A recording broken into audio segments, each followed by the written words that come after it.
আমি এখন আছি রবীন্দ্রনাথের কুঠিবাড়িতে, আর এখানে তার ব্যবহৃত জিনিসপত্র আর স্মৃতিমাখা কবিতা বই সব কিছু সংরক্ষিত আছে। আর আজকে আমি আছি কুষ্টিয়া জেলা, আর আজকে এই ভিডিওতে এক্সপ্লোর করব কুষ্টিয়া জেলার চমৎকার কিছু জায়গা এবং তার সাথে লুকানো থাকা ইতিহাস। আর আরেকটা কথা, কুষ্টিয়া জেলায় কিন্তু আমরা খালি ঝিনাইদহ রবীন্দ্রনাথের কুঠিবাড়ি এটা না, এই নামেই একটা চিনি শুধু, তাছাড়া আর একটা যে আছে সেই সম্পর্কে আমরা কিছুই জানি না। আর এই ভিডিওতে সেটা দেখাবো, সেটা হচ্ছে টগর লেস, যেটা রবীন্দ্রনাথ ঠাকুর শহরে এসে থাকতেন, যেখানে তিনি ব্যবসা করতেন, সেইটা দেখাবো। So let's go.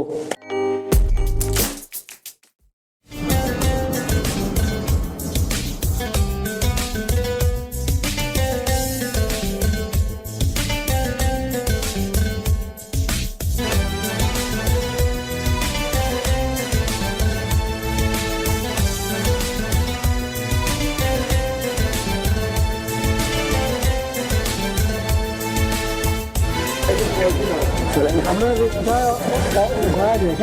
কত 300 রেল স্টেশন থেকে আসলাম, স্টেশনের পাশে থেকে রিক্সাটা নিলাম। আর হ্যাঁ হ্যাঁ আচ্ছা, রেল স্টেশনের পাশে দেখি রবীন্দ্রনাথের যে টগরলেস যে ভবনটা আছে সেইটা আর কি, ঠিক আছে, যেটা আর কি রবীন্দ্রনাথের কুঠিবাড়ির যে টগরলেস ভবনটা সেটা শহরে। হ্যাঁ চলেন চলেন চলেন। তারা আমরা আর কি ঝিনাইদহ কুঠিবাড়ি যেটা আছে সেটা আর কি ঘুরে আসি, তারপর এটা এই সম্পর্কে আর কি বলবো। রবীন্দ্রনাথ ঠাকুর আর কি যখন কি বলে গ্রাম থেকে শহরে আসতেন ব্যবসার জন্য, তখন কিন্তু ঠিক এখানে থাকতেন তিনি, এখানে থেকে ব্যবসার কার্যক্রমগুলো আর কি করতেন এখানে। আমরা যাই, আর এখান থেকে রিক্সাটা নিলাম, হচ্ছে 20 টাকা করে আর কি, 20 টাকা করে। কোন জায়গা পর্যন্ত যাব? রায়নি বরতলা। তারপর অটোতে উঠালে যাও না, তাছাড়া ওই রাইতে অটো উঠে আলাউদ্দিন মোড়ে নামতে হবে। আলাউদ্দিন মোড়েতে আবার অটো নিয়ে রবি ঠাকুরই বাড়ি যাওয়া যাবে, হয়তো 20 টাকা কিংবা 30 টাকা নেবে। আচ্ছা এই হচ্ছে কাহিনী। আচ্ছা যাই হোক, আমরা এখন যাই, গিয়ে সব কিছু আপনাদের দেখাবো আর এর পিছনে থাকা সব কিছু ইতিহাস।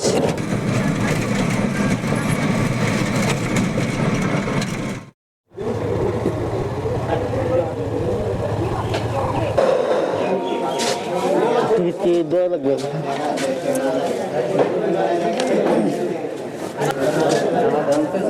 আমরা রবীন্দ্রনাথের ঝিনাইদহ কুঠিবাড়ি আছে সেটা আর কি, সেখানে অলরেডি চলে আসলাম আর কি, আর কেবলমাত্র ঢুকলাম। আর এখানে হচ্ছে প্রবেশ মুখে যে টিকিট কাউন্টার আছে এটা আর কি, এটা হচ্ছে জন প্রতি আর কি 30 টাকা করে, আপনারা 30 টাকা করে টিকিট কেটে এখানে ঢুকতে পারবেন।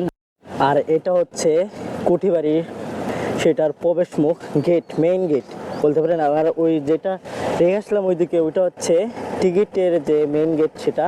আর এটা পার করে তারপর হচ্ছে যে কুঠিবাড়িটা, সে ঠিক সামনে যেটা দেখতে পাচ্ছেন সেটা আর কি।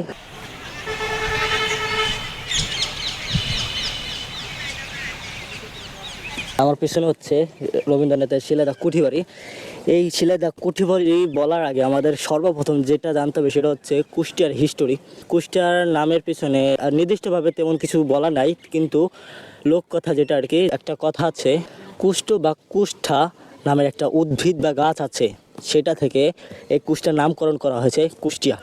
আর আরেকটা কথা হচ্ছে সেটা হচ্ছে ইতিহাসবিদগণ, যারা ইতিহাস নিয়ে ঘাটাঘাটি করেন তারা হচ্ছে ইতিহাসবিদগণ, তারা বলেন যে কুষ্টি হচ্ছে ফার্সি শব্দ, আর যার বাংলা মিনিং হচ্ছে নীল। এই কুষ্টি থেকেই কুষ্টিয়া নামকরণ করা হয়েছে। আর ব্রিটিশ আমলে তখন কিন্তু এই কুষ্টিয়া ছিল হচ্ছে নীল চাষের সবচেয়ে বড় মাধ্যম।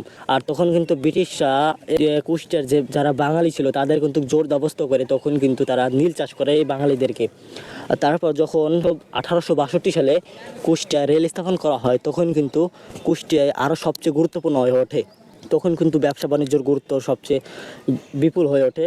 আর তখন কিন্তু এই যে রেল স্থাপন, তখন কিন্তু রেল স্থাপন করার ব্রিটিশদের একটাই কারণ ছিল, সেটা হচ্ছে তাদের যে নীল চাষ বা পাট অতি দ্রুত যেন সরবরাহ করা যায়, মানে এখান থেকে কলকাতা তারপর অন্যান্য যে সিটিগুলো আছে সেখানে যেন পাঠানো যায়। আর ব্রিটিশ আমলে কিন্তু এই জেলাটা হচ্ছে নদিয়া জেলা নামে অন্তর্ভুক্ত ছিল আর কি।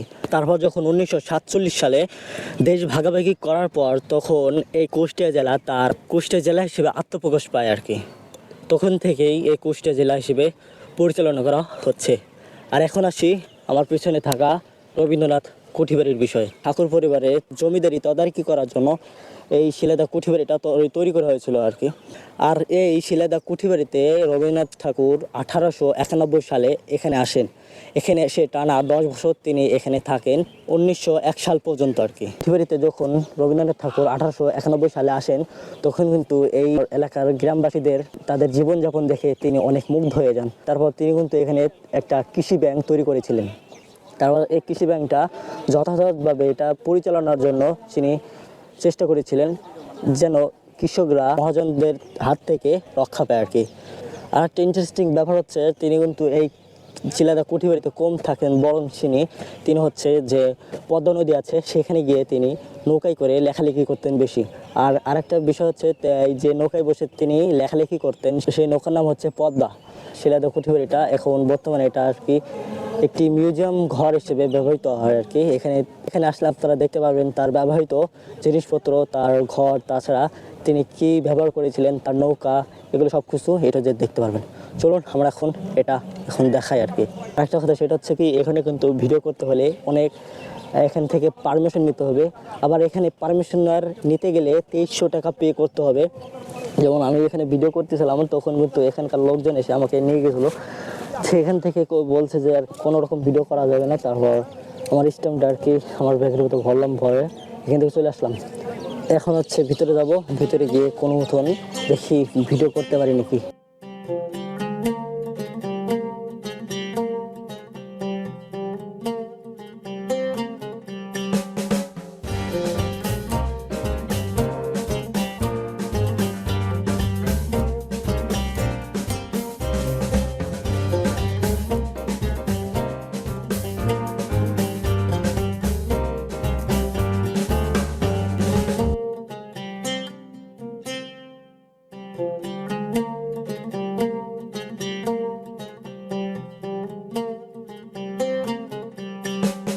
ঝিনাইদহে এই নিঃশব্দ পরিবেশে দাঁড়িয়ে আছে ইতিহাসের এক জীবন্ত অধ্যায়, রবীন্দ্রনাথ ঠাকুরের কুঠিবাড়ি।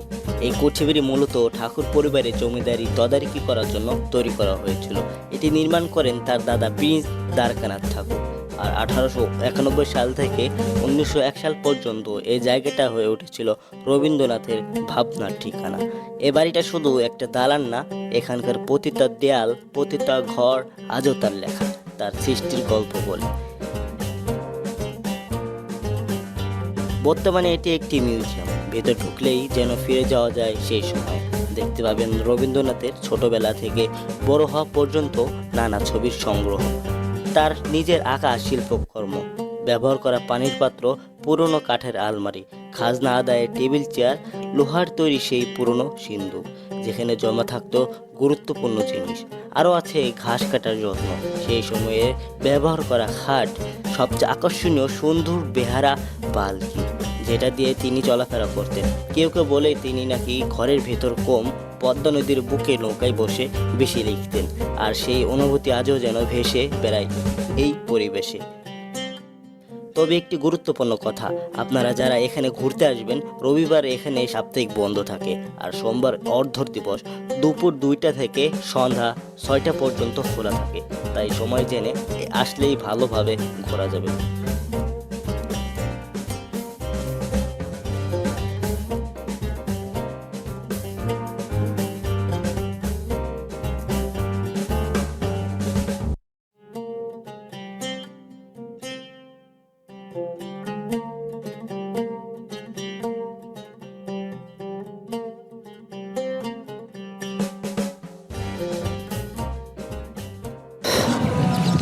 আমরা এখন কুঠিবাড়ি থেকে বের হলাম আর কি, কিন্তু ভিডিও করে একদমই নিতে।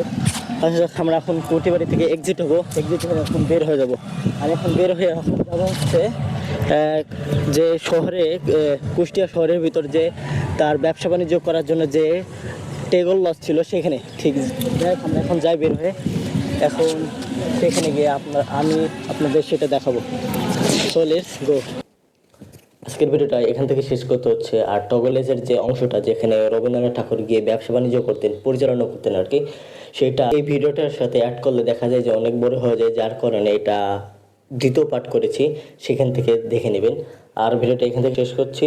ভিডিওটা যদি ভালো লেগে থাকে একটা লাইক করুন ভিডিওতে, আর আমার ফেসবুক পেজটা ফলো দিয়ে পাশে থাকবেন, আর বিশেষ করে আমার ইউটিউব চ্যানেলটাকে সাবস্ক্রাইব করবেন, ইনস্টাগ্রামের লিঙ্ক দেওয়া থাকবে, ফলো দিয়ে পাশে থাকবেন।